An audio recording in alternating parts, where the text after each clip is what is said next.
Ilusioz gainezka daude Eibarreko jokalariak, baina iparra galdu gabe. Aurrean, lehenengo mailako talde bat eukiko dutela ondo barneratuta. Ilusioz beteta ez, gogokin, da, aber biharko gune iztean, da, partidu gor bat itea, aber partidu bat atatzen dan, da, gauza zaila jartizkion. Hala ere, armarriek ez diote errastasunik emango Bielsaren amaikakoari. Ligan zein kopan, dena emateko asmotan irtengo dira, bihar hasiko den kanporaketan ezer gutxi egiteko aukera aukiko dutela jakin arren. Guretzat oso zaila izango da, no? Baina guk agertzen dugu partida premio bat bezala. Erronka berezi eta erakargarriarekin ekingo dio Eibarrek azaroari.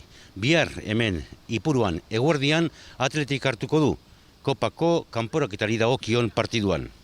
Zelairari dagokionez, Gaizka Garitanoren ustetan ez da arazorik izango. Gaur unben aritu dira lanean, baina ezer berezirik prestatu gabe.